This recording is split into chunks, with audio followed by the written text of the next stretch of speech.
So whilst the initial brief for this space was to create a room that had a bit of a Hamptons vibe, the final result is a bit of an amalgamation of styles. We've got a little bit of Scandi going on, we've got a bit of Hamptons, we've got a bit of coastal contemporary, and there's even a little bit of retro industrial tied in. We also chose a monochrome colour palette for this room, and sometimes there's a bit of a risk here that this can feel a little bit cold. So what we've done to warm that up is add lots of beautiful textures. So we've got the gorgeous linens, we've got the warm timber tones, and we've got these gorgeous suede leather chairs. This just helps it to feel a little less stiff and a little more homely. We've chosen a really large area rug in this living room that fits all of the furniture pieces on it, and I think that's really important in homes, as in many Australian homes, that have a large open plan living and dining area. This really helps to set the living area apart from the dining and really anchor the space.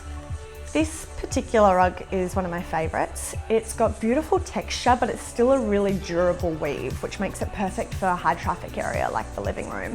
It really also softens the hardwood floors that are throughout the whole house.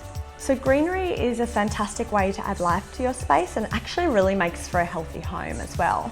Zanui have a huge range of beautiful pots and planters, so these are a really great way to make a feature piece out of your favourite plant. So I actually have two favourite Zanui pieces in this room. The first are these gorgeous chairs. They're amazing to look at, but they're also so soft and a dream to sit in. I love the brass frame. I think it really adds an element of luxe to the room, and the gorgeous supple leather suede finish is just a dream. And the second piece is the artwork, which really spoke to me because it reminds me a lot of long summer nights spent in my hometown and Sammy's hometown, the beautiful seaside city of Perth, Western Australia.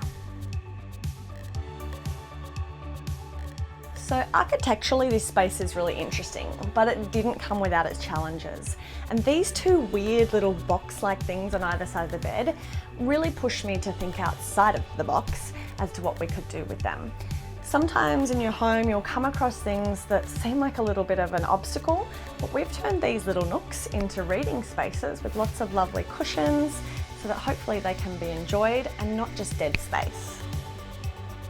The colour scheme in this room is quite feminine, but I didn't want it to feel too girly, so I've selected furniture pieces that are really sturdy, with strong lines and a bit of a mid-century feel to make sure that the room didn't become too sickly sweet. So this place is actually a rental, and the carpet in it is in pretty good nick, but sometimes that's not always the case. So by choosing a huge rug, it can cover up so many sins from previous tenants. The rug is actually my favourite piece in this room. It's giant and it fits under the bed just so. It can be a really great way to add coziness and warmth, which especially in a bedroom makes for a really dreamy sleep. I'd say when decorating your home, don't feel like you have to stick to a certain style. Be experimental, find pieces that you love and they'll all work together. And that's the beauty about shopping at Zanui, is that you've got a whole bunch of different styles from a whole bunch of different wonderful suppliers, and you can bring them together to create your dream look.